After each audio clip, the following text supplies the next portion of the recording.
جی بالکل، ہم اس وقت موجود ہیں ٹنڈو محمد خان کی یوسی لاکھاٹ کے گاؤں محمد عمر زور میں۔ یہاں پر وفاقی وزیر سید نوید قمر کی ہدایت پر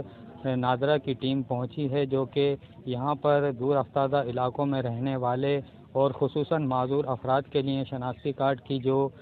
مشکلات انہیں پیش آ رہی تھیں، انہیں دور کرنے کے لیے، انہیں ان کی دہلیز پر کارڈ بنانے کے لیے یہاں پر نادرا کی ٹیم پہنچی ہے۔ آئیے یہاں پر موجود لوگوں سے بات چیت کرتے ہیں، ان کا کیا کہنا ہے۔ یہ پہلی مرتبہ شاہ بخاری میں یہ گاڑی آئی ہے، نہ ہمارے پاس کوئی اسکول ہے، نہیں روڈ ہے، نہیں راستہ ہے۔ سائیں نوید قمر کی اور سائیں قاسم کی مہربانی ہے، پہلی مرتبہ بخاری میں گاڑی آئی ہے۔ نوید قمر جی مہربانی ہے، اسی غریب مسکین مانو آئیوں سب بچڑے والے تے گھر جی اساں کے سہولت ملی ہے، کارڈ ٹھرایا سی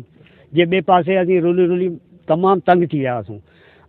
معذور ہیں وہ تو سائیں والوں کو بالخصوص سائیں نوید قمر صاحب اور سائیں قاسم شاہ صاحب کو جو ہے نا زیادہ تر دعائیں دے رہے تھے کہ سائیں والوں نے گاڑی بھیجی، اور یہاں پر آپ رش دیکھ رہے ہو ماشاء اللہ سے رش بھی جو ہے نا کافی ہو رہا ہے۔ لوگوں کو گاؤں گاؤں ان کے سہولت فراہم کرنے کا جو موقع فراہم کیا ہے، اس پر وہ ان کے انتہائی مشکور ہیں، اور انہوں نے یہ بھی مطالبہ کیا ہے کہ اس معاملے کو مزید دیہاتوں تک بڑھایا جائے تاکہ زیادہ سے زیادہ لوگ مستفید ہو سکیں۔